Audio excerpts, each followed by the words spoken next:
Alexandre, bienvenue sur Ça se passe. Merci beaucoup. Comment ça va? Ça va très bien, toi? Ça va bien, je suis content de te voir en vrai. Même chose. Je demande tout le temps aux invités, là je vais t'avoir introduit dans l'introduction, là. Mais je demande tout le temps aux invités s'ils se rappellent quand on s'est connus.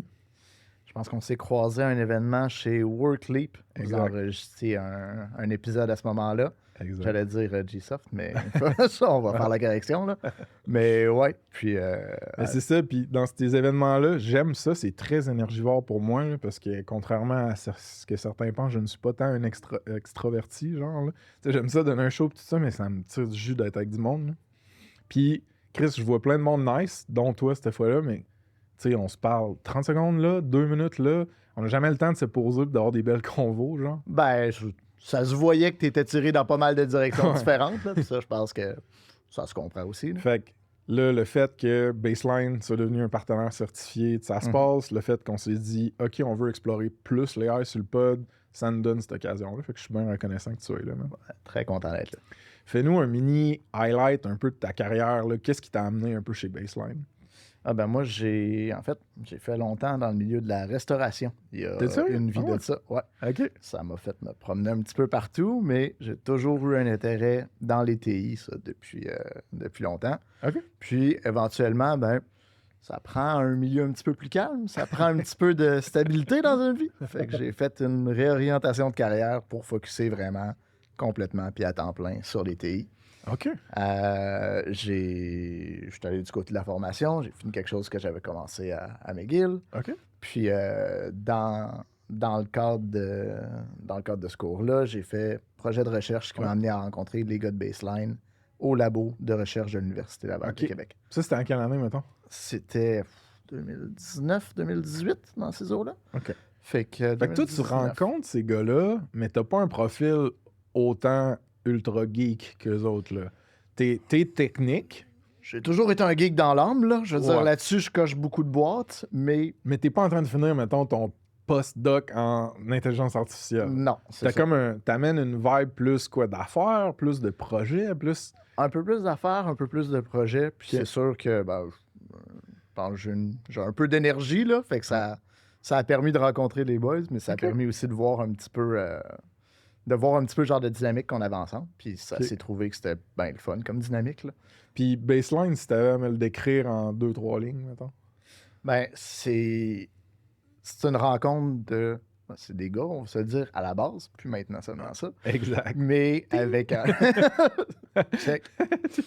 Mais qui ont la même passion pour l'IA, qui ont cette même expertise-là, mais qui a aussi un gros tronc de valeurs communes. Mm. Le côté, on est une coopérative, Ouais. puis c'est quelque chose qui transparaît dans pas mal tout ce qu'on fait. Donc, le fait qu'on travaille sur des partenariats, qu'on travaille en partenariat beaucoup, le fait qu'on travaille au sein de l'équipe de cette façon-là, je pense que c'est dans l'ADN de Baseline, puis ça Ouais. vaut la peine de le mentionner. Ouais, puis c'est une des choses qui avait démarqué David quand je l'ai rencontré, là, Ouais. un peu sa vision de comment il avait construit cette firme-là. Puis d'ailleurs, si le monde veut l'écouter, épisode 41 avec David Beauchemin. Puis on a aussi release l'entrevue vidéo du partenaire certifié Baseline, ça se passe.com/partenaire avec un S/Baseline. Il y a un beau vidéo qui est là. 2 bons épisodes. Ouais, exact. Fait que là, toi, ton rôle officiellement, c'est analyse d'affaires. C'est-tu autre chose? Décris-moi un peu ton rôle. Ouais, ben le titre, c'est analyse d'affaires, puis spécialiste d'intégration de l'IA. OK, c'est bon. Donc, vraiment d'aller regarder dans les compagnies avec qui on travaille, avec qui on veut travailler, à quoi ça ressemble leurs besoins, à quoi ça ressemble leur réalité. Ouais. Puis de matcher ça avec ce qu'on connaît à l'interne de l'IA. Où est-ce que c'est pertinent d'aller regarder, explorer, puis faire rentrer de l'IA? Puis comment on peut le faire pour que ça fitte avec la réalité d'affaires, que ça fitte avec les ressources Ouais. qui sont disponibles, puis que ça fitte avec la réalité technique de ce qu'on peut développer, puis de où sont les limitations. Fait que c'est ça, parce que de la tech ou de l'innovation juste pour de l'innovation, si c'est pas canalisé dans les besoins d'affaires qui génèrent des résultats qui font croître une compagnie, c'est un peu pointless. Ben, tu sais, c'est pas pointless, c'est du fun, c'est de l'expérimentation, mais vous vendez des services à des business. Fait qu'il faut qu'il y ait des use cases qui valent la peine. Ben, c'est exactement ça. Fait que t'es le pont un peu entre les clients, le marché, puis tout ce potentiel technique-là, ces nouvelles technologies-là. toi, t'agis comme le bridge, genre? Ouais, ben moi, le terme bridge, là, c'en est un que j'aime beaucoup. Ça fit, C'est vraiment ça que je visais en rentrant chez Baseline. C'est vraiment OK. ça que je visais depuis un petit bout de temps. Mais c'est d'être capable, justement, de réconcilier des réalités d'affaires, des visions d'entreprise, puis le côté technique, ce qui est faisable, Ouais. ce qui est. Puis d'aller matcher des fois des langages qui sont pas les mêmes. Ouais. D'aller dire, d'aller les mêmes faire comme un codes, traducteur un petit peu, là, entre Ouais, c'est ouais, quoi ouais. le technique, c'est quoi le. Qu'est-ce qui se passe dans le boardroom, là. Ça, je pense qu'il y a des beaux exemples de manque de communication de ce côté-là. Ouais. Il y a des beaux exemples de quand on dit oui, oui, oui parce que le client veut ça, puis qu'on n'a jamais regardé si la technique se faisait, puis vice-versa, de dire, ben, on a un projet, on a assez de liberté, ça c'est le fun, ça c'est ce qu'on veut faire, mais si ça marche pas avec ce que le client a besoin, ben, ça sert pas à Exact. grand-chose. Puis l'intelligence artificielle, bon, c'est un mot valise, là, je veux dire, ça peut vouloir dire 37 000 affaires différentes. Dans le cas de Baseline, si je me rappelle bien, là, il y a beaucoup de focus qui est mis au niveau de la gouvernance puis de l'utilisation des données. Fait que bien les collecter, qu'elles soient internes ou externes. S'assurer que ce qu'on collecte, ça va nous servir à prendre des actions, des décisions en compagnie. Mais après ça, ça peut devenir aussi funky que du generative AI pour certains cas d'utilisation, du object recognition, de la vision. Y a-tu de la statistique? Tu sais, je fais-tu un bon comme de résumé, tu trouves? Ouais, ben, comme tu dis, T'ajouterais-tu, AI, c'est très, très large. Ouais. Là. Je veux dire, il y a plusieurs sous-catégories. C'est sûr que on va regarder beaucoup du côté du machine learning puis du deep learning pour les Ouais. techniques, le côté technique de ce avec quoi on travaille. OK. Mais, comme tu mentionnes, ça prend plusieurs directions qui sont des fois complémentaires, des fois qui valent la peine d'être explorées chacune de leur côté. Je dirais, on a la chance que le NLP, le Natural Language Processing, ce soit pas mal dans l'ADN de Baseline. Il y a beaucoup OK. il y a beaucoup d'expertise à la base qui était concentrée là-dessus.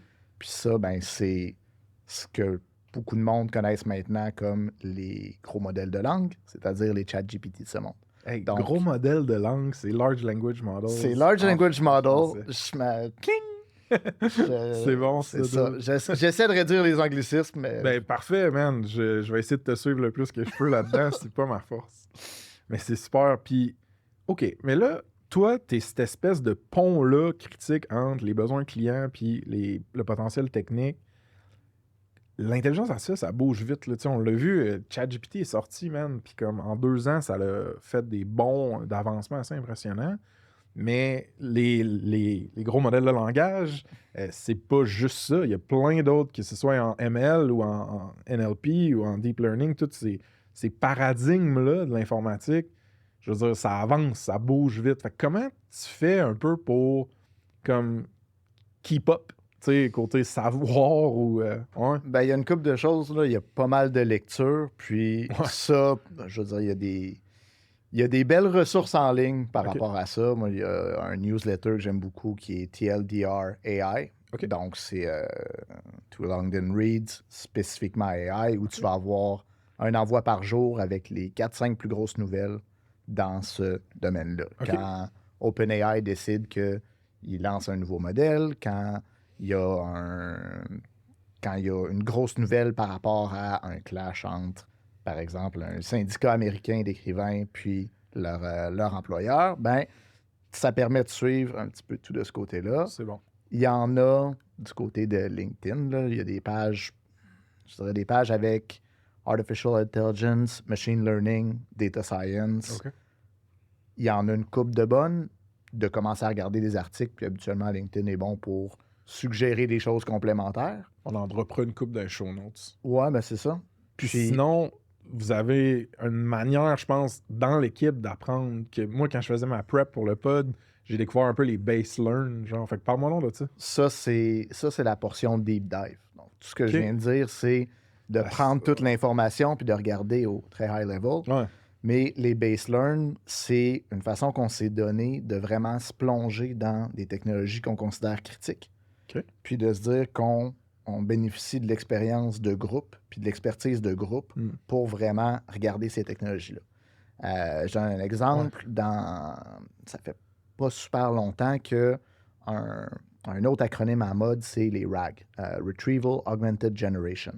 Explique-moi un peu c'est quoi. Hein? C'est une couche d'abstraction à mettre sur les modèles de langue. OK. Où, en gros, ce qu'on va faire, c'est qu'on va forcer un modèle à travailler dans le cadre de données propriétaires ou de données d'affaires. C'est bon. On va dire, tu n'as pas juste le monde de ton entraînement avec lequel tu travailles pour répondre à la question, mais ce qu'on va te donner, c'est une base de données de documentation. Ça peut être des documents techniques sur des médicaments, par exemple. Ouais, OK. Puis dire, on va faire une recherche, on va interagir comme avec un modèle de langue, on va poser des questions, mais ce que tu vas nous redonner, de un, va être composé juste sur ton corpus, va être composé des documents les plus pertinents sur ton corpus. Puis, d'un, tu es sûr que tu as un backing pour tes sources. Ouais. De deux, tu es sûr que c'est pointu puis que ça part pas dans une direction que ça n'a pas besoin de partir. Super. Puis, RAG. Retrieval Augmented Generation. OK. Ben, ça, si tu suis un petit peu, si tu suis beaucoup les AI, disons, sur les plateformes, tu vas l'avoir vu passer puis tu vas peut-être avoir une notion de ce que ça représente. OK. Mais dans les baselines, par exemple, ce qu'on va faire, on va s'asseoir autour d'une table, tout le monde, puis il y a quelqu'un qui va avoir pris le lead de faire une recherche technique plus pointue, puis de soulever des points de discussion. Donc, comment on évalue ça? Comment, quand on déploie, quand on prépare un RAG, comment on évalue ses performances? Bien, ça, c'est pas quelque chose sur lequel tu as un article qui est déjà préécrit. C'est pas quelque chose. À la frontière de. C'est ça. Fait que là, on est une gang autour de la table, puis là, des fois, ça part en conversation assez pointue, assez ésotérique. Mais d'un autre côté, c'est le genre d'interactif, puis de point de vue que je vois mal être capable de trouver ailleurs. Ouais, puis c'est un peu l'expertise que vous continuellement construisez. C'est pour ça que le monde va venir avec vous autres, là. Les clients. Mais OK, puis un base learn, mettons, fait que c'est comme vous orchestrez la transmission, puis même l'éruption de nouvelles connaissances à l'interne. Genre, c'est vraiment, il y a de ça, puis c'est quoi la fréquence de ça, mettons, puis le format, ça dure combien de temps, genre? En ce moment, on les fait une fois par mois. OK. Ça dure environ 3 heures. OK, fait que c'est ça. C'est un vrai débat. Pas un PowerPoint, là. Non, c'est ça. C'est pas de l'exposition, ça aurait pas pu être remplacé par écouter cette vidéo-là de 15 minutes. OK, c'est bon. C'est quelque chose qui veut vraiment approfondir un sujet, puis OK. moi, j'aimerais ça que ça soit plus fréquent, puis ça va peut-être être dans les cartes parce que c'est vraiment un super bel outil qu'on a. Ouais, c'est cool, dude. Ouais. Puis là, peux-tu me spoiler, genre, y a-tu d'autres sujets qui s'en viennent dans les base learn? La roadmap des base learn? Parce que juste ça, j'ai trouvé ça méga intéressant là, d'apprendre vite fait sur le RAG là, qu'on parlait. Là. Ben, moi, je te dirais, j'aimerais ça beaucoup qu'on touche sur le generative design bientôt. OK, fait que les Midjourney de ce monde ou là, je suis dans le champ? On est dans le même concept, mais plus encadré. Generative design, ça va être de la création par contrainte. Donc, si on prend par exemple des logiciels de CAD, de dire, moi, je veux générer un plan de X, moi, je veux générer un... Et ça peut s'appliquer à beaucoup de modèles, là, mais on regarde, mettons, un plan de salle pour un spectacle ou un Congress Hall. Là, OK, ouais. Donc, de dire, voici ce que tu as comme réalité immuable. Ça, c'est des murs que tu peux pas bouger. Ça, c'est des... Voici ce que tu as comme contrainte à optimiser. Tu as tel exposant.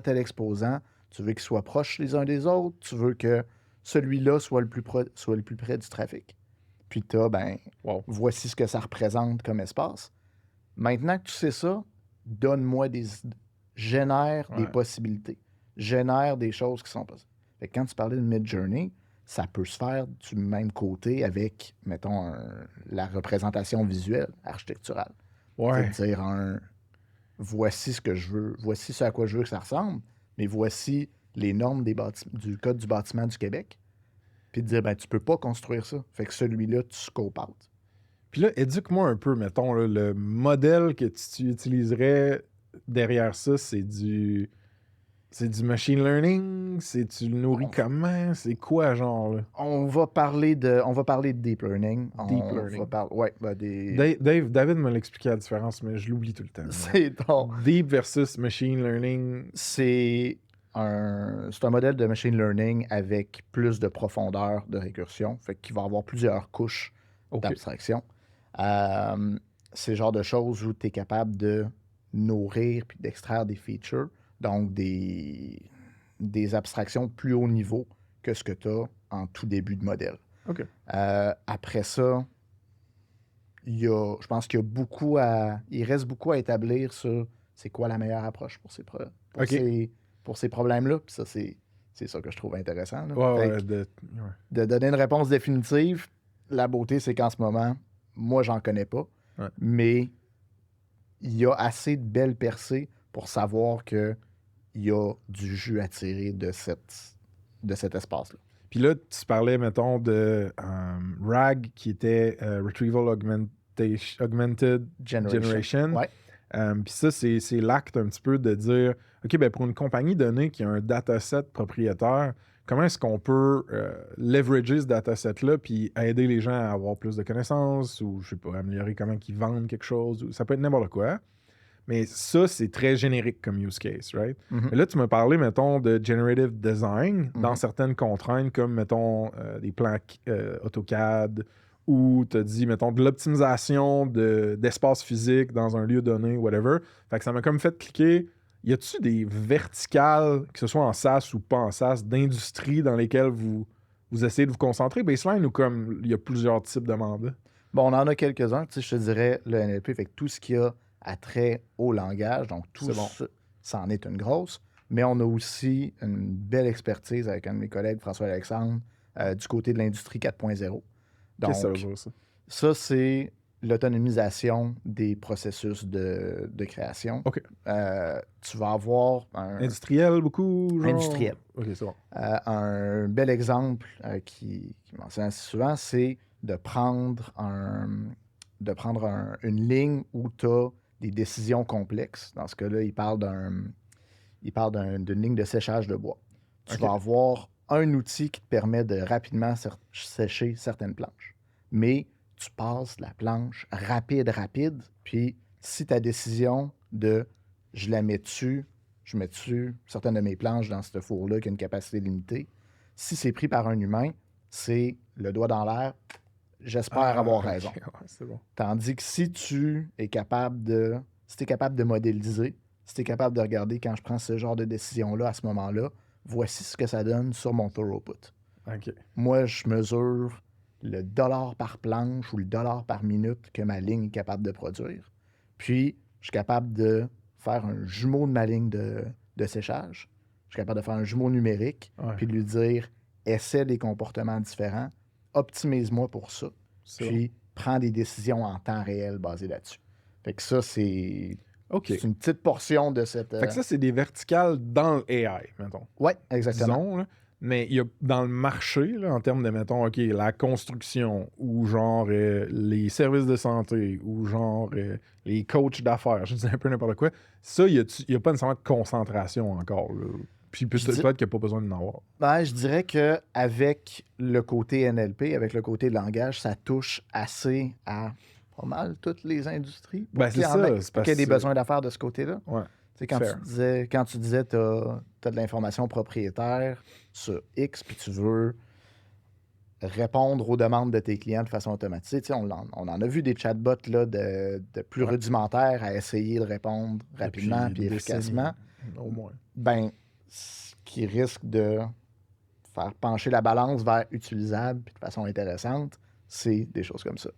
Mais le genre de problème en NLP, je pense que ça touche beaucoup, beaucoup.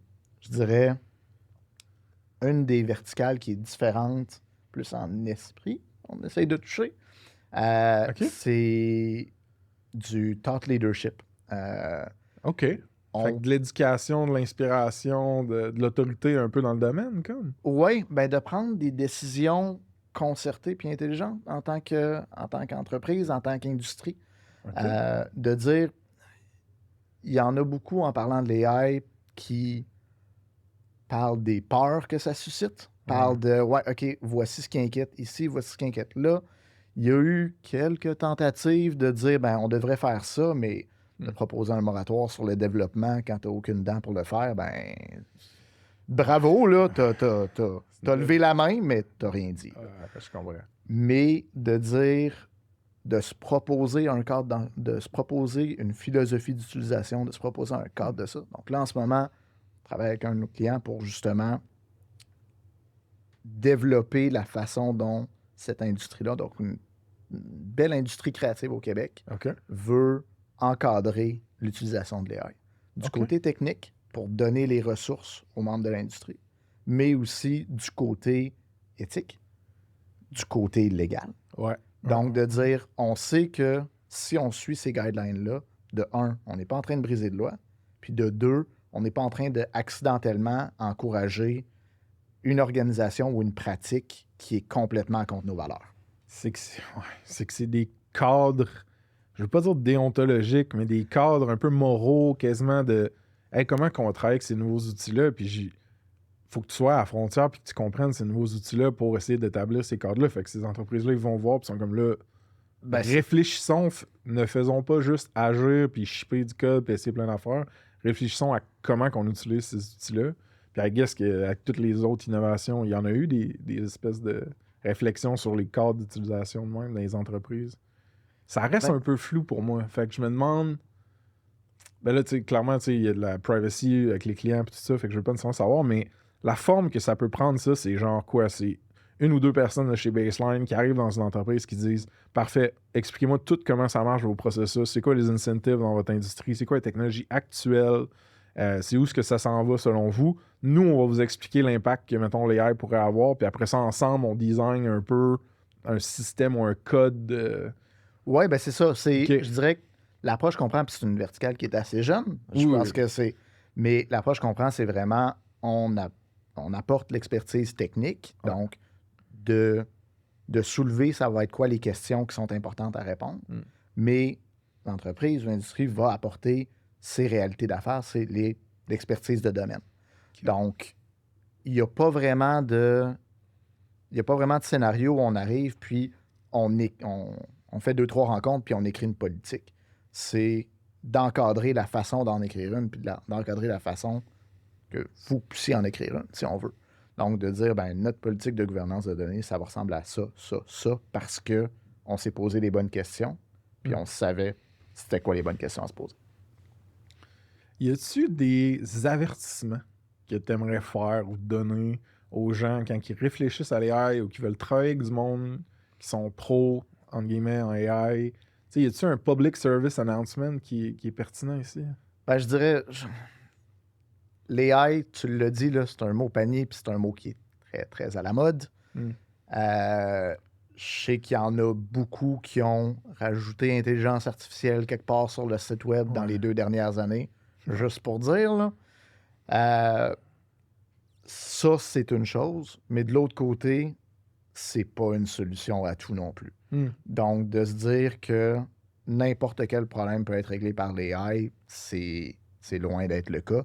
Je pense que c'est plus important de savoir départager où est-ce que c'est pertinent de regarder l'AI comme solution, où est-ce que ça ne l'est pas, puis de dire, ben quand ça l'est, là, on a un plan d'action qui est clair, mais on n'est pas juste en train d'essayer de mettre de la sauce AI sur quelque chose qui n'a rien à voir parce qu'en ce moment, c'est à la mode. Ben, rentrons un peu plus creux là-dedans, parce que vous travaillez avec plusieurs SaaS de votre côté, puis toi, ton rôle, on l'a expliqué, c'est un peu ce bridge-là entre les besoins d'affaires puis l'expertise puis le potentiel technique. Y a-tu des cas où tu arrives dans un SaaS, mettons, justement, puis que c'est un peu ça ta conclusion? De dire genre, ouais, ou genre, ils sont pas prêts, ou il manque quelque chose, genre, quand est-ce que c'est des exemples? Ça arrive, je dirais, moins avec les SaaS qu'avec certains de nos autres clients, parce qu'en règle générale, la gouvernance de données est déjà là, dans une bonne mesure. Puis, il va y avoir des capacités de développement, puis une lecture, puis une compréhension des possibilités de l'AI qui sont peut-être plus avancées qu'avec certains clients qui sont complètement en dehors du tech. C'est bon. Mais ça ne veut pas dire qu'il n'y a pas de situation où, non, effectivement, vous avez bien leveragé l'AI quand c'était possible, là, c'est pas le cas. Il y a des points où il n'y a rien à faire à court terme parce qu'on n'a pas une structure de données qui se OK. prête à ça en ce moment. Mais souvent, ça va dire, ben, si on change telle pratique d'hygiène de données, telle pratique de collecte, si on vient rajouter cet aspect-là, ben là, à terme, effectivement, on pourrait regarder à faire tel genre de choses. Donc, OK. des fois, c'est de dire pas non, il n'y a rien à faire, mais on va se revoir plus tard. Puis des Puis, fois, c'est de dire, ben, c'est ça.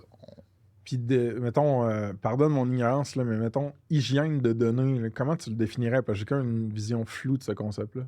Ben, c'est en gros la politique puis l'exécution de ce qu'on va faire avec les données qui rentrent. OK. De comment on structure ça, comment elles vont rentrer en relation les unes les autres, comment elles vont être utilisées par les différents processus d'affaires, comment on les protège. OK. C'est assez large, selon moi, comme discipline, mais en gros, c'est de dire que, surtout pour les SaaS, là, Hmm. les données, ça va être une grosse ressource, ça va être une grosse valeur. Ouais. Donc, de bien la gérer, de bien l'adresser, puis de bien travailler avec. Puis mettons, là, je freestyle un petit peu, mais mettons que tu te mets dans les souliers d'un founder SaaS bootstrap. Ils sont 2-3 devs, une personne au marketing, une personne au support. Ouais. Puis genre, that's it. Tu sais, ils ont genre 50, 100 clients. Ils commencent à générer du cash, générer des revenus, puis ils ont de l'utilisation sur leur app, right? Fait qu'il y a de la donnée qui se matérialise ou qui se crée. C'est quoi les low-hanging fruits pour commencer à avoir une bonne hygiène, puis peut-être pas une full-blown politique d'utilisation des données dans notre entreprise, mais c'est quoi les trucs pour genre se donner des chances pour le futur quand on va pouvoir le leverager toutes ces données-là, mettons? Ben, je pense que plutôt que tard de faire l'exercice de à quoi ça ressemble notre architecture de données en ce moment, OK. puis à quoi on veut que ça ressemble dans 5 ans, mettons. OK. On n'a pas cette fonctionnalité-là, puis on ne commencera pas le développement là-dessus pour les 2 prochaines années, mais on le sait que c'est quelque part dans les cartes, ben de réfléchir un petit peu à quoi va ressembler notre structure de données pour ce point-là, comment ça va rentrer avec ce qu'on a déjà, puis comment on va faire en sorte qu'on ne se ramasse pas avec l'équivalent d'un code spaghetti, mais de structure de données. OK, c'est bon. Puis, comment... écoute, là, je vais un peu off-script parce que j'ai des trucs qui m'intéressent, mais la notion de biais dans la donnée, Ouais. et puis de bruit dans la donnée. Fait que denoiser, mettons, du bruit ou unbiased, genre débiaisé de la donnée. Ouais. Tu peux-tu me donner un peu plus de couleur là-dessus? Puis... Ben ça, en soi, c'est une discipline qui est super intéressante parce que ça OK. peut venir d'une couple de places différentes. Si c'est des données qu'on a de senseurs, ben là, il y a une question de qualité, de contrôle de qualité de l'environnement physique. OK, ouais. Il y Fait que, a... mettons, température, météo, je sais pas quoi. là. Exactement. OK. Mais tu sais, de se rapporter à où est notre lecture par rapport à c'est quoi la réalité objective OK. du monde qu'on observe. OK. Mais tu as aussi, justement, tu as de la collecte de données qui, oui, c'est techniquement un vrai point de données, mais c'est pas un point de données de qualité parce que on a des interactions automatisées avec un utilisateur, puis on essaie de modéliser une conversation, puis ça n'a pas de sens en tant que tel. C'est une grosse discipline en soi. OK. Le contrôle de qualité de données, ça n'a pas l'air, je pense, mais moi, je trouve ça super intéressant comme sujet. Ouais. Là, Ben, moi, parce que moi aussi. ben, c'est ça, tu as des problématiques qui sortiront pas avant d'avoir essayé de l'appliquer à certaines sauces. OK. On regarde, par exemple, d'appliquer des conversations à des modèles, d'essayer de faire de la prédiction sur est-ce qu'une conversation est... on prend un événement catastrophique en assurance. Puis là, on Ouais. essaie de voir si la conversation jusqu'à présent prévoit que ça décrive un événement catastrophique. OK. Ben, dans la plupart de ces cas-là, ça va être des longues conversations. Puis le modèle va juste se forcer puis apprendre et prendre la longueur de la conversation comme un gros signal. Huh. Donc, Il va y avoir un biais dedans. là, il faut mettons. forcer de ne pas intégrer puis de ne pas développer certains biais pour que les modèles qu'on veut développer aient de la valeur puis aient de l'utilité. Fait que ça, c'est un problème qui est c'est un problème de recherche d'un bon ami à moi, là. OK. Mais c'est quelque chose qui, je pense, donne une idée du genre d'impondérable, la portion que tu sais pas par rapport à ta donnée, puis de dire, ben, OK, Ben, on pense c'est qu'on ça. collecte comme du monde, mais il faut aussi garder ça en tête, puis il faut se donner l'option de faire X, de faire Y. Fait que si tu segmentes comme du monde, ben là, tu es capable d'adresser le problème de longueur en disant, ben, je veux juste prendre X nombre de segments. Tandis que si tu te ramasses avec des conversations, ben là, ça devient plus difficile. OK. Puis la notion de denoising, Ouais. ça sonne-tu une cloche ou ça Je, parlais? je, je vois ce que tu veux dire. Je suis pas assez ferré là-dedans pour te donner une Pas de réponse. trouble. Pas de trouble. Je respecte à mort, man. J'essaie de creuser parce qu'il y a plein de topics de geeks que je fais juste toucher en surface avec des Ouais. amis ou j'ai un ami qui s'est comme appris la data science, puis là, il est en train de me montrer plein d'affaires, puis il dit t'aurais pensé que sur telle donnée, genre, t'aurais pu prendre telle bonne décision, mais regarde, quand j'explose cette donnée-là en différents autres points, tu te rends compte que non, c'est pas. Puis là, je suis tabarnak, toi, man. Fait que c'est un potentiel énorme, mais il faut l'utiliser ta donnée, de la leverager, mais il faut que tu le fasses comme du monde, puis tu t'assures justement de la qualité de la donnée. Puis, un des points sur lesquels, des fois, il faut se le rappeler dans le domaine, mais c'est de se familiariser pour vrai avec la donnée sur le terrain. Puis, j'en ai vu beaucoup en mode recherche puis en mode développement de modèles pour lequel tu t'assumes que tu as un bon dataset, tu penses, et tu regardes pas un sample de 50 des points de données pour te donner une idée pour vraiment aller voir, aller essayer de spotter des choses que tu n'aurais pas pensé, des caractéristiques de cette donnée-là qui sont OK, on regarde regardons un modèle de transcription d'audio pour la compréhension, pour faire du sommaire de compréhension. Ouais. Puis, ben, tu regardes, par exemple, tu écoutes la radio québécoise, là, il va y avoir beaucoup d'anglicisme. Il va y avoir beaucoup, dans certains cas, de vulgarité. Ben, ce cas de figure-là, jusqu'à temps que tu aies passé un petit peu de temps avec plusieurs extraits, tu ne l'auras pas vu passer, puis tu n'auras pas pu planifier pour on deal avec ça. Tu n'auras pas pu anticiper ce que ça veut dire de, puis t'auras pas. Fait que c'est de passer du temps avec la donnée, je pense que c'est jamais une mauvaise pratique. Puis tu sais, tantôt, tu parlais de dataset propriétaire, là, fait que mettons que tu es un, bon, je sais pas, là, tu es un SaaS qui aide disons, les dentistes, là, c'est l'exemple qui me revient tout le temps en tête, là. Ouais. Puis que eux, de par les actions qu'ils prennent dans ton software, ils génèrent un paquet de données. Mettons, ils donnent de l'info sur les patients, ils donnent de l'info sur les prix, ils donnent de l'info sur plein d'affaires. Penses-tu que, éventuellement, ou peut-être ça existe déjà, puis je suis juste noob, il va y avoir des compagnies qui vont vraiment développer, puis aller chercher, puis nettoyer des datasets propriétaires pour les vendre à d'autres qui ont déjà les modèles, puis ils veulent plugger les modèles sur ce dataset-là. C'est-tu comme un business model sur le sens du monde? Je suis dans le champ? C'est loin d'être dans le champ. Je veux dire, au sens plus général, ça existe déjà, puis on le voit passer dans les nouvelles. Là. Ouais, le ads, Facebook. Exactement. Ouais. Reddit vient de signer un deal pour vendre toutes ces conversations. T'es sérieux? J'ai pas vu ça, par exemple. Avant hier, là, tu sais. Ah ouais. Fait qu'essentiellement, de dire, ben, voici un dataset, voici la structure qu'il a, puis par notre Terms of Service, on y a droit, puis il n'y a personne qui nous a explicitement empêché de le monétiser. Fait qu'on le fait. De le faire avec des datasets beaucoup plus niches, ça existe déjà un petit peu. Est-ce que ça va devenir un marché? Est-ce que ça va devenir une avenue viable? Je ne sais pas. J'ai l'impression que pour un SaaS, c'est probablement plus intéressant de le valoriser à l'interne que d'essayer d'en sortir quelques scènes parce que selon moi, puis encore une fois, c'est un biais personnel, mais si tu génères de cette belle donnée-là qui est propre à ton domaine d'affaires, puis dans ton domaine d'affaires, il y a du développement, et ben, il y a des bonnes chances que tu sois capable de le valoriser à l'interne, puis que ça ait plus de... Mais OK, mais mettons, flip ça de bord, puis mettons qu'on se dit, je suis un nouveau SaaS. Ouais. Puis j'ai pas beaucoup de données empiriques, j'ai pas encore politique et structure de données, tout ça. Ouais. Probablement que si je m'adresse, mettons, au marché des dentistes, probablement que je serais prêt à payer pour me plugger sur un dataset qui va me permettre de faire des meilleures recommandations, mettons, dans mon software pour mes nouveaux utilisateurs dentistes. Ouais. Je sais pas. Ben, Là, je suis vraiment dans le freestyle.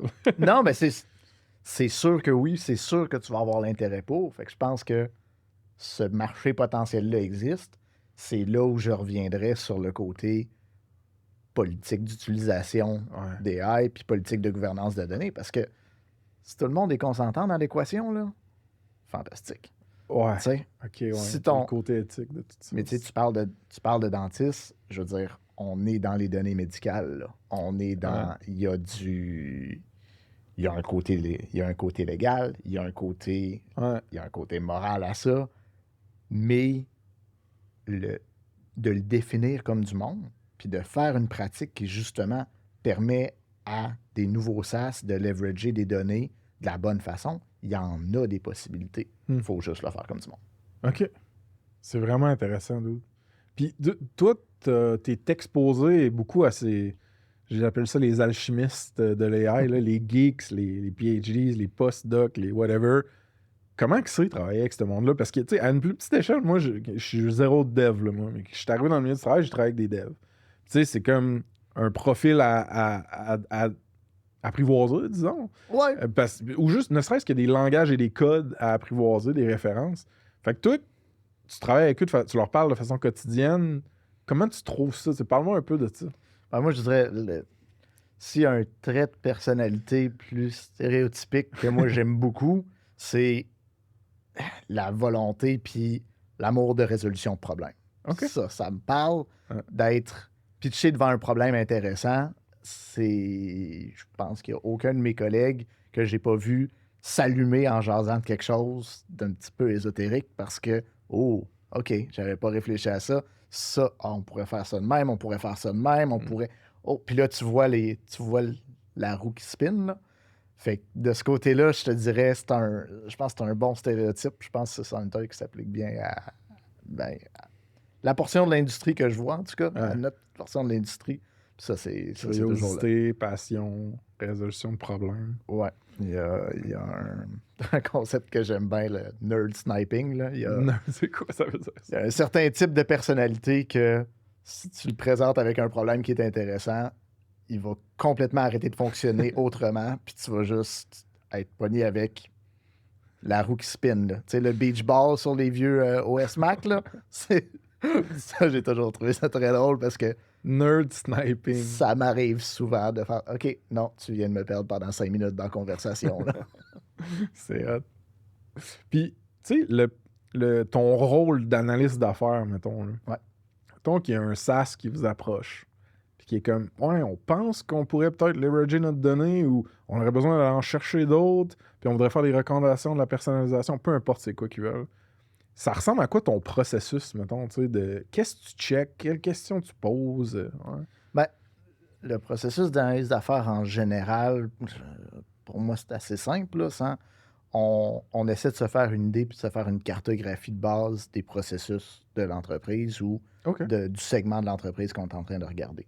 Qu'est-ce qui se fait, surtout dans les processus qui créent ou qui utilisent la donnée, évidemment. Là. Mais qu'est-ce qui se fait? C'est quoi le flow de l'information? C'est quoi les interactions clientèle avec? Cette C'est quoi cartographie. Excuse-moi, Ouais. cette cartographie-là, elle vit où, mettons? C'est un Miro, c'est un Figma, c'est un quoi, genre? Ah, ben moi, Agnostique, tu sais. il y a certaines affaires sur lesquelles je suis très old school. Fait que pen and paper, moi, je suis un gros fan de tableau blanc. Pour mapper ça, ouais. Exactement. Puis là, ben, tu as une coupe de logiciels, les Lucid Charts, puis les Draw.io de ce monde qui te permettent de faire la Fait que ça, représentation tu fais numérique une de ça. C'est bon.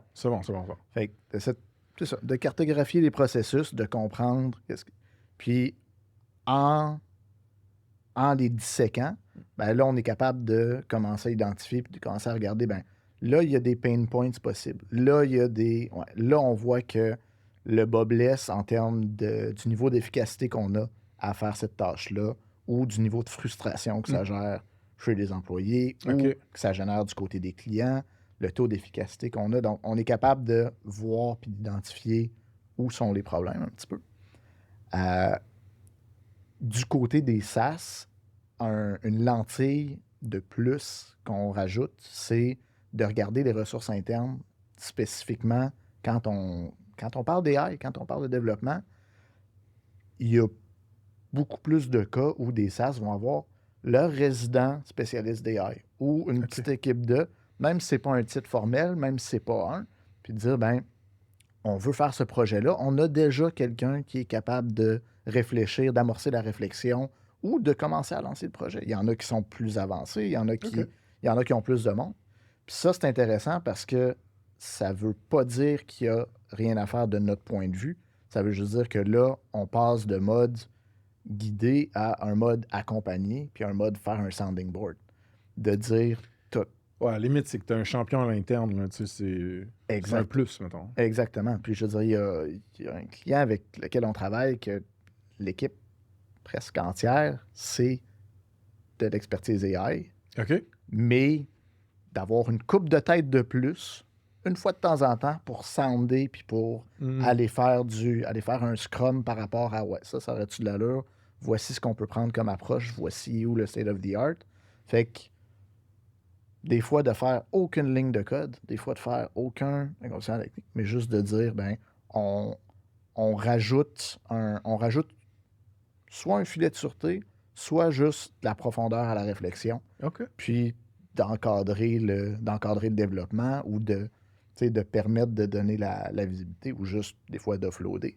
De dire, ben, juste voici. du jus de coude. Exactement. Voici les 5 projets d'AI qu'on a identifiés, qu'on a scopés, qu'on se dit que ça serait le fun, mais ben, mon dev, il a juste 30 heures dans sa journée. Fait que, tu sais. Mais ça doit pas être la majorité de vos clients, right? Non, c'est ça. Dans les SaaS, il y en a quelques-uns, mais c'est une lentille de plus qu'on rentre parce que c'est le fun d'avoir cette dynamique de plus-là. Ouais. Mais souvent, ça va être de faire notre plus traditionnel. Ça va être de dire justement, on a regardé à quoi ça ressemble, on a une bonne compréhension des processus d'affaires, on est capable de regarder c'est quoi les contraintes en termes de ressources, puis là, on commence à matcher ça avec des solutions possibles. Il y en a que c'est de l'AI.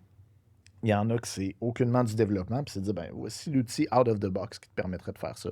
Ouais. Voici le site web sur lequel tu vas t'inscrire. Puis... Fait que là, tu fall back plus comme conseiller, consultant en transformation numérique aux besoins. C'est-à-dire que si tu n'as pas besoin d'AI, tu vas y conseiller d'autres choses. Ben, c'est exactement ça. Puis on a des partenaires avec qui on travaille qui se spécialisent de ce côté-là. Fait que si ce que tu as besoin principalement, c'est de la gestion du changement, probablement qu'on va te proposer quelqu'un avec qui travailler. C'est quelque chose qu'on peut faire dans le scope de projet. C'est quelque chose qu'on aime faire quand même. Mais en gros, c'est de scoper pas juste les AI, mais de scoper les problèmes qu'on a vus, les opportunités d'amélioration, puis d'augmentation d'efficacité, puis les opportunités de fonctionnalités additionnelles qu'on a scopées, ben de dire, des fois, c'est un projet de développement full scale, puis voici à quoi ça ressemble.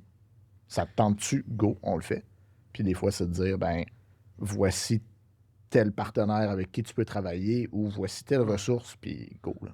Puis, c'est ça. C'est parce qu'avec les SaaS, souvent, tu as un certain literacy au niveau du AI qui peut être présent. Tu as juste de la bande passante et des compétences techniques de développement web parce que c'est bien beau, machine learning, deep learning, NLPs, mais tu sais, ces modèles-là, la résultante de ces modèles-là, elle doit vivre à quelque part dans une application web, une expérience web. Fait qu'il va falloir probablement que tu fasses du bon vieux web dev. Exactement. Fait puis ça, vous en avez à l'interne aussi, par exemple. Oui, fait exactement. Que si tu pognes un client qui a zéro littératie en AI, zéro bande passante en web dev, vous êtes quand même capable de l'accompagner. On est capable de le prendre de A à Z. Fait que c'est juste de scoper différent. Mais c'est pour ça qu'avec les SaaS, des fois, ça ressemble à autre chose qu'avec un client qui a aucune de ces ressources-là à l'interne. Ouais. C'est de dire, ben, on va t'en faire une interface, on va t'en faire une, versus, non, moi j'ai mon équipe, ils ont déjà leur pratique, ils ont déjà leur CI/CD, ils ont déjà leur pipeline de travail, tout ça. Tout ce qu'on a besoin, c'est de monter une API que tu vas pigner avec telle information. Il y a un modèle derrière qui va la traiter, qui va te donner la réponse que tu veux. Merci, bonsoir. Puis as-tu un exemple de SaaS pour lequel vous avez fait ça, mettons? Oui, ben il y a un exemple que j'aime bien, un client qui porte 2 chapeaux, en fait. Okay. C'est un libraire qui a plusieurs librairies. Nice. Puis, il a identifié que dans cet espace-là, il y avait un gros manque d'outils modernes, d'ERP, de librairie. Fait OK, que, explique c'est quoi un ERP pour le monde qui ne savent pas. Enterprise Resource Planner. C'est un logiciel C'est un pour logiciel de tout. gestion. Ça C'est un fait- logiciel de gestion de ressources pour les entreprises. Exact. Ça va faire plusieurs fonctions d'affaires dépendamment duquel. T'en as qui vont te rentrer ta comptabilité, t'en as qui vont te rentrer Ton inventaire. ton inventaire, tes charts. Mais Ouais. en gros, dans celui-là, c'est beaucoup de l'inventaire. Ouais. C'est Parce qu'il y a des beaucoup- SKU à pu finir en librairie. Mettons. Exactement. C'est bon. C'est de l'interface avec les fournisseurs. Ouais. Fait que c'est de générer Oui, oui, de oui. générer des purchase orders puis de les communiquer directement avec les fournisseurs, de travailler avec les retours, etc. Fait que lui, il s'est parti une division, il s'est créé un mode SaaS. Il a commencé à travailler et à développer un ERP à faire en SS. Ouais. Ben, Ouais, pour rajouter à ça, on a travaillé avec lui pour faire un conseiller virtuel, fait qu'un chatbot OK. qui travaille, et là, on travaille avec les RAG, ben, qui peut prendre et qui va avoir une conversation avec un client ou avec un conseiller, Ouais. puis qui va aller chercher des livres qui correspondent à ce qu'on veut, mais dans un inventaire, encore une fois, comme tu dis, des SKU à n'en plus finir, mais de comprendre les thématiques, de OK. comprendre les auteurs, de comprendre, et là, plus récemment, d'intégrer les couvertures.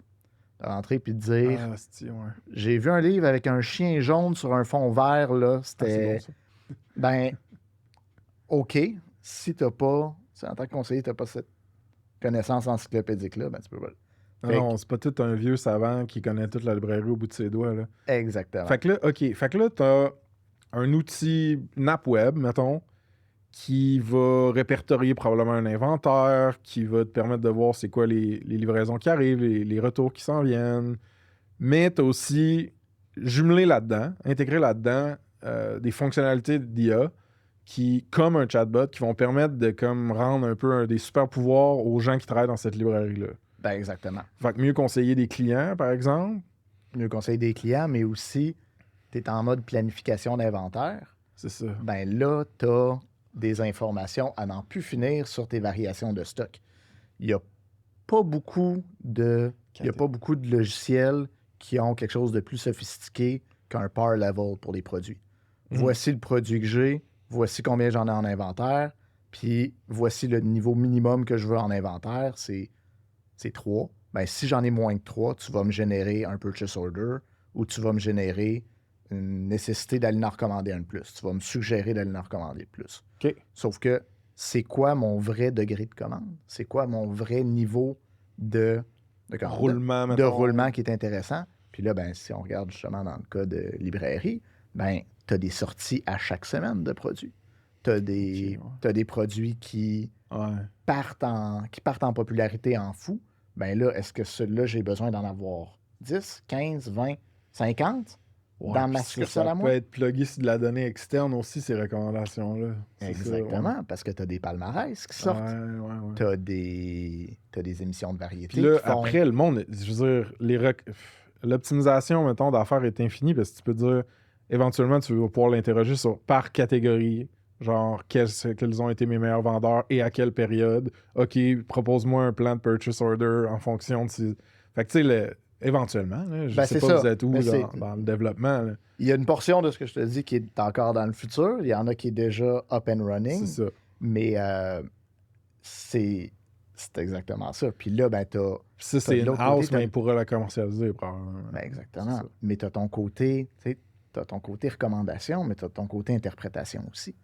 Tu es capable de regarder ce que tu as comme données, puis de commencer à aller chercher, à les combiner, puis à aller extraire.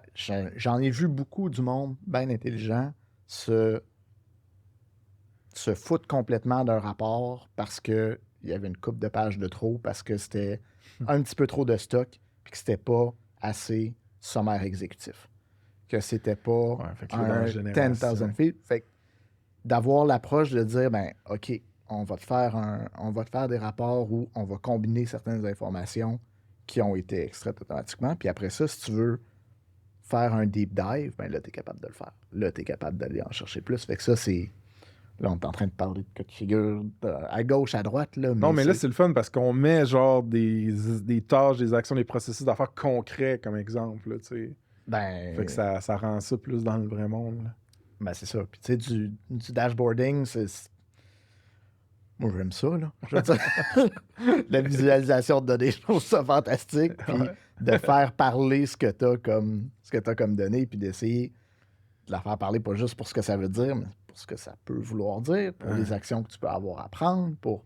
Fait que ça aussi, c'en est un qu'on regarde parce que, je veux dire, une des belles percées qui a été faite avec les modèles de langue puis qui est en train d'être explorée en ce moment, c'est la standardisation de données non standards. C'est de prendre des... Tu prends un PDF de 70 pages Ouais. qui est une convention collective de telle organisation-là. Ben, il y a probablement quelques points de données là-dedans qui seraient vraiment pertinents à avoir dans un format structuré, dans un format que tu peux regarder puis que tu peux, après ça, suivre. Les salaires, les conditions d'ancienneté, puis tout ça. De passer à travers ça puis de dire, je le fais avec un document, voici le modèle. OK, peut-être que ça se fait. Si tu veux le faire sur une industrie au complet, ça devient une tâche herculéenne. Donc, de dire, je prends ce document-là, puis je donne un template de l'information que je veux avoir, puis je lui feed quelque chose de non structuré, j'extrais ça, ben là, tu es rendu avec de la donnée structurée, puis là, tu es capable de faire des stats. Là, tu es capable de regarder tes métriques. Là, tu es capable de dire, ben, Ouais, puis tu peux benchmarker, tu peux vendre l'accès à cette donnée-là aussi. Il y a plein de cas d'affaires, là. c'est ton... C'est étourdissant, des fois, la quantité de possibilités qu'il y a. Non, mais d'applications qu'il y a. En tout cas. Mais là, tout ça, tu sais, ça a un prix, cette expertise-là, puis tout ça. Fait que j'ai le goût j'ai le goût qu'on parle de pricing, de... Tu sais, travailler avec Baseline, mettons, ça coûte cher, ça coûte pas cher? C'est subventionné? Comment ça marche? Ben, là, le subventionné, c'est bon à soulever parce que ça, c'est intéressant. Il y en a quand même une coupe de programmes. C'est toujours Mouvance. en mouvance, exactement. Fait que c'est une science en tant que telle de suivre ce qui se passe avec ça. Mais il y a beaucoup de programmes de transformation numérique. Il y a beaucoup de programmes de RSDA qui vont permettre de partir des projets. Fait que ça, Investir dans l'innovation, puis exactement. modernisation. Ouais. Fait que ça permet de faire en sorte que souvent, il y a une portion de notre bill qui est prise par un programme ou un autre, là, un programme de subvention ou un autre. Après ça, pour les coûts en tant que tels, ben, on le sait que souvent, la meilleure façon de bien travailler avec quelqu'un, c'est de faire une entrée brève, puis de faire cette compréhension-là dont on parlait tantôt. Mon rôle à moi, de regarder les processus d'affaires, de regarder comment ça fonctionne, mais sans se lancer dans du développement déjà, sans se lancer dans du défrichage. C'est comme le diagnostic incroyable. un peu. Là. C'est le diagnostic. Puis ça, ben, on le fait, on a un programme à prix fixe à 6500. Okay. On rentre, c'est bon. Ça va prendre une couple de semaines ou une couple de mois, dépendamment si ça prend plus complexité la complexité, puis des fois le temps de faire circuler les données. Tu sais, on préfère le faire sur la bonne période, mais d'avoir eu les bonnes informations pour pouvoir donner une réponse qui a de l'allure. À quel point tu es épaulé par le client, les gens. Ben exactement. Tu sais, à quel point, des fois, c'est plus compliqué de sortir le genre de données qu'on a besoin. Puis le résultat de ça, c'est genre, check, man, on a mappé tes processus d'affaires, les tâches, où est-ce que la valeur passe, où est-ce qu'il y a le bas bless ou whatever. Puis on a identifié des lignes potentielles de comment les AI pourraient t'aider ou pas. Exactement. Fait que c'est surtout la dernière portion. C'est surtout voici les problèmes qu'on a identifiés, puis voici les solutions possibles. Puis là, ben, de donner une idée de grandeur plus précise. Habituellement, ce qu'on va faire, c'est de scoper un projet. Fait qu'au lieu de se dire, ben, probablement qu'on va travailler ensemble pour les 3 prochaines années, puis voici combien on coûte de l'heure, ben, c'est de dire, regarde, concret. Ça, c'est le cahier de charge avec lequel on est confortable, qu'on est capable de proposer, c'est les livrables qui en sortent, puis ça, c'est le montant que ça va coûter. OK, c'est bon. Je suis en train de me dire d'autres, là, faudrait quasiment que je vous donne un discount sur le rabais du partenaire, un discount sur le partenariat certifié pour qu'on s'assoie puis qu'on fasse ça pour que ça se passe, man. Parce qu'il y a tellement... Tu sais, ça me fait fire up plein d'idées, puis on dirait que je ne prends jamais le temps de m'asseoir comment qu'on pourrait utiliser notre donnée, puis mieux la collecter aussi, puis tout ça. Puis c'est assez naissant comme projet, là, mais anyway, on garde son semaine pin, là, mais... Je veux dire, je prêche pour ma paroisse, là, mais j'ai l'impression qu'il y a souvent des cas de figure intéressants, puis moi, c'est ce que j'adore de ce que je fais, c'est qu'en parlant à du monde dans des industries super diverses, ça te fait sortir des cas de figure, puis ça te fait penser à OK, mais ça peut être intéressant à regarder, ça peut être quelque chose à appliquer.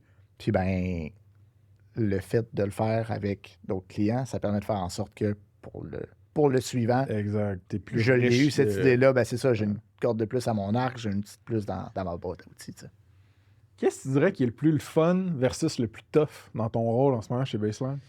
Ben, je te dirais le plus fun, on est dans cette zone-là, c'est de voir une multitude de problèmes d'affaires, puis d'être capable de retirer, puis d'aller chercher des nouvelles idées à chaque fois. La satisfaction qu'il y a de trouver la bonne pièce de puzzle pour le bon trou, là, c'est dur à battre comme feeling, là. Ça, c'est vraiment le fun. Je dirais, le plus tough, ben, c'est un milieu qui bouge vite. Ouais.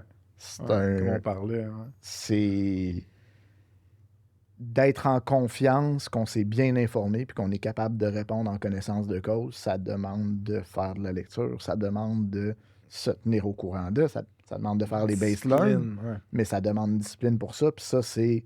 Il n'y a pas beaucoup de... Ça pardonne pas beaucoup de ne pas regarder pendant une petite période puis de laisser ça de côté. Mais en même temps, il te faut une hygiène de diète d'information. Tu veux pas être tout le temps plugué. Fait que toi, dans le fond, t'as ces ressources-là qui sont un peu comme des middlemen ou des points qui te permettent de... Tu le sais que quand tu consommes ce contenu-là ou que tu vis un baseline, mettons, là, c'est là que tu assimiles la nouvelle information. Puis ouais, ben c'est ça. Tu le structures comme... Exactement. J'ai quelques sources d'informations, mais encore une fois, à l'interne, on a cette belle discipline-là qu'en dehors des baselines, ben, on a dans nos canaux de communication interne la veille techno. Puis là, justement, ben, les plus gros morceaux, là, ceux qu'on n'a pas le choix de voir aller, ils vont apparaître de toute façon. Fait qu'on a cette discussion-là qui est ongoing, puis ça permet aussi d'avoir justement de colorer ça. Mais oui, il faut se garder cette hygiène d'information-là, cette diète-là. Ouais, faut pas virer fou. Puis, moi, j'ai failli virer fou. Là. En début d'année, j'ai commandé 13 livres. Je lisais tous les tweet threads de Doomers, man. Puis les... Nick Bostrom, on va mourir. Il y a moyen de se faire peur. Il y a moyen de se faire peur. Dude, si tu as un profil obsessif, compulsif, tu peux creuser longtemps. Là. Tu peux binger, man, longtemps. Là. Ah oui. Puis si tu as un profil rêveur aussi, tu peux rêver longtemps, tu sais. Ben, moi, je suis toujours dans un statut de balance entre les deux, là, de savoir toutes les possibilités qui sont offertes, puis de voir, wow, on pourrait faire ça, on pourrait faire ça, on pourrait... C'est étourdissant, puis là, de l'autre côté, ça aussi, ça peut arriver. Puis ça, c'est, tu sais, le Doomsday ressemble pas nécessairement à ce que je pense que la population générale a comme idée du Doomsday, mais... Hollywoodien, Terminator-ish. Ouais, c'est ça.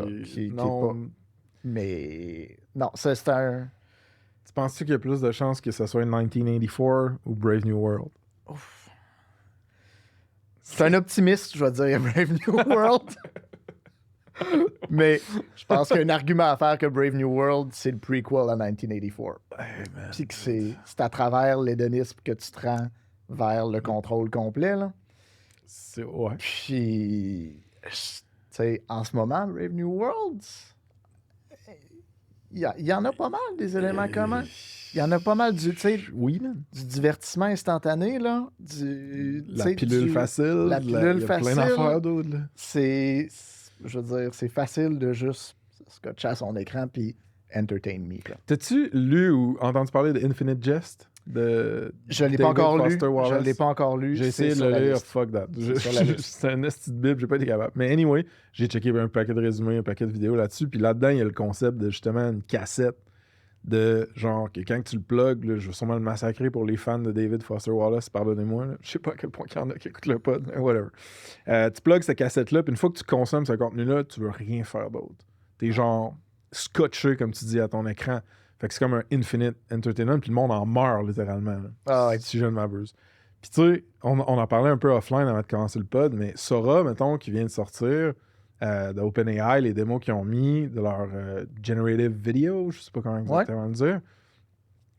Quand tu penses 2-3 clics plus loin, t'es comme, calisse dude, man, genre on-demand entertainment, que t'as ton casque à la tête, peut-être des améliorations sensorielles, tu dis, amène-moi dans telle place, génère-moi tel univers, puis tout, puis c'est tailored à tes besoins, tes affaires. Ça devient bizarre. Là. On demand, mais tu viens de dire tailored, c'est la demande de qui dans ce cas-là? Parce que avant d'être rendu au génératif, on en a des plateformes qui sont très, très bonnes pour te suggérer exactement ce qui va te garder engagé. Ben, c'est vrai, dude.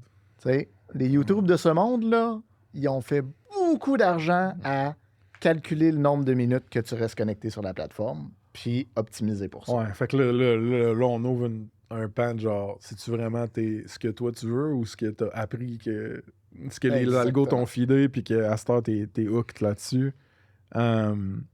Mais oui, ben tu sais, en même temps, mettons qu'on est moins sci-fi dystopien puis qu'on est plus, mettons, utopien, tu sais, tu vas pouvoir dire genre, hey, amène-moi dans un environnement serein où je peux genre méditer puis où genre je peux converser peut-être avec un philosophe mort, là, mais tu sais, qui peut m'aider. Genre, je sais pas, j'essaie de faire un truc très sain, mettons. Il y a plusieurs super belles choses là-dessus aussi. Ouais. Puis, je veux dire, je pense que déjà, les Midjourney d'Ali de ce monde, pour l'expression artistique, c'est une discussion que j'ai eue à quelques reprises, mais le point de vue de considérer les AI génératives comme juste un autre outil dans un toolbox artistique ou créatif, moi, pour suivre tous les stéréotypes de monde de TI puis de nerds, je roule une partie de Donjon Dragon.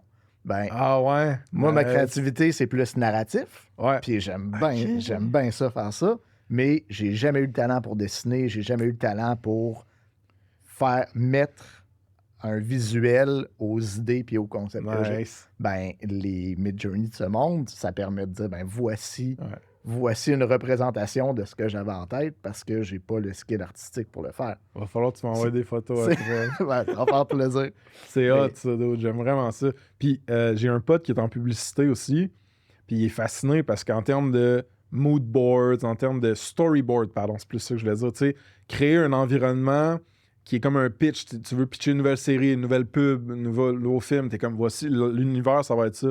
Puis là, t'as des shots. Tu sais, déjà, avec les outils qu'on a, on peut créer ces environnements narratifs-là. Puis bon, après ça, il y a des discussions éthiques de les jobs qui vont partir, puis pas, puis tout, puis que j'ai même plus l'énergie pour rentrer là-dedans aujourd'hui, là. Mais c'est une grosse conversation pour je sais pas combien de temps il nous reste. Non, c'est ça. Non, laisse faire ça. Puis, OK, cool. Puis, OK, ben mettons que je suis, plus pointu, genre, t'aimes-tu mieux DALL-E, t'aimes-tu mieux Midjourney, t'aimes-tu mieux des itérations de Stable Diffusion? Qu'est-ce que t'aimes mieux? Midjourney, c'est mon préféré all-around dans ce moment. Ouais. Je te dirais pour le clé en main, pour la qualité de... Ouais. Sur Discord, ça va bien en crise aussi. Ouais. Stable Diffusion, c'est sûr que quand t'aimes ça te mettre les mains dedans, il y a plus de capacité de personnalisation. Puis de la persistance. Fait que si t'as un côté narratif, tu veux te créer des personnages persistants, tu es capable de... Puis ça, ben, ça ramène à des concepts plus généraux d'AI, mais de faire du fine-tuning de modèles pour apprendre puis internaliser certains concepts. Ben, l'identité graphique d'un personnage, c'est un concept que tu peux feeder à. Exact. Puis là, le sortir puis le combiner avec l'environnement dans lequel il va être, les poses dans lesquelles il va être, le style artistique, etc. Fait que là, parce que là, ça fait longtemps que j'ai pas utilisé rien qui touche à Stable Diffusion. J'ai utilisé Midjourney pendant un bon bout. Puis je googlais tout le temps, justement, consistency across images. Puis là, je voyais des tutoriels semi-hackish de comment tu peux essayer. Puis là, je sais pas si on est rendu au Midjourney. Mais tout ce que tu dis, c'est de ton expérience, la persistance dans les images design générées, c'est plus facile avec Stable Diffusion? C'est plus facile avec les modèles que tu peux fine-tuner en ce moment. Avec les modèles que tu peux fine-tuner. Dans Stable. Ok, c'est bon. La facilité à fine-tuner les modèles, je pense que ça va... Parce que Midjourney, tu peux pas le fine-tuner. Là. C'est ça. Je sais pas. Tu as des features qui sont en train d'être développées puis qui sont très, très... OK. Qui, je pense, c'est pas encore à côté. D'après moi, ça va se rendre là bientôt. Ouais. D'après moi, cette possibilité-là de faire apprendre, d'avoir ce... Je suis pas sûr sous quel format ils vont le développer. Je suis pas sûr quelle architecture ils vont utiliser pour l'implémenter. Mais d'après moi, c'est quelque chose qui vient C'est assez une team rapidement. bootstrap, hein, ça, tu savais. Ouais, Ça n'a aucun sens, cette histoire-là. Je me rappelle plus combien de millions qu'ils font, là. Pas de financement externe. Ben non. Puis leur vélocité d'itération, là, tu sais, j'ai participé 1 ou 2 fois dans leur espèce de call-in, là, check-ins Ouais. là, sur Discord, que la communauté peut aller poser des questions à un des founders ou je sais pas quoi. Puis c'est comme, man, c'est impressionnant comment que ça bouge vite. Puis que c'est genre grassroots, là, comme truc. Là. Ben, c'est ça qui est le fun du milieu, c'est que je veux dire, t'as des grosses choses que tu peux faire avec comparativement pas tant de ressources que ça. Ouais. Fait que c'est des projets comme ça. Je pense que d'avoir des projets de grande envergure qui sont bien encadrés, ils ont vraiment fait leur job comme du monde de bien grandir là-dedans, mais une croissance explosive. À travers de la controverse sans finir aussi. C'est ça. Ouais, c'est impressionnant, Nasty. Est-ce qu'il y a quelque chose sur quoi tu as changé d'idée dans les 5 dernières années? Idéalement, le plus possible. Parce que pas trop, mais... Non, mais si je réponds non à ça, je me... Ouais, en fonction de ton rôle aussi, c'est sûr que t'as de la nouvelle information beaucoup qui pop. Là. Ben, je te dirais, quotidiennement, je réévalue des réponses que je donne ou que j'ai données par rapport à ce qui peut se faire et les ressources que quelque chose peut prendre. Fair, ouais. Parce que le changement de capacité est très, très rapide.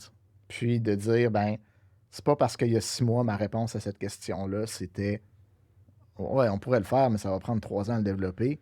Ça veut pas dire que ça tient encore. Ouais. Fait que ça, c'est d'essayer de le changer constamment de ce côté-là, puis de pas se créer de cadre trop fixe de ça, c'est pas possible.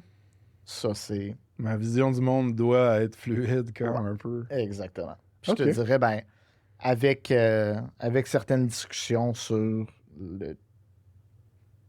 les obligations et sur les risques je pense que j'apprends un petit peu de prudence aussi par rapport à comment on l'utilise. Moins YOLO cowboy. Là. Ouais, moins cowboy, puis de dire, ben, regarde, ce qu'on va suggérer, c'est peut-être quelque chose d'un petit peu plus structuré, mais ça va être un modèle propriétaire ou un modèle local pour travailler juste avec tes informations parce que c'est peut-être pas un requirement légal que tu as, mais ça serait une bonne pratique de se mettre à la bonne place par rapport à ça. Okay. Puis, je veux dire, je pense que j'ai la bonne quantité de prudence comme personne, mais je pense que j'en ai jamais eu en excès non plus. Puis là, j'en prends un petit peu plus. OK, fair.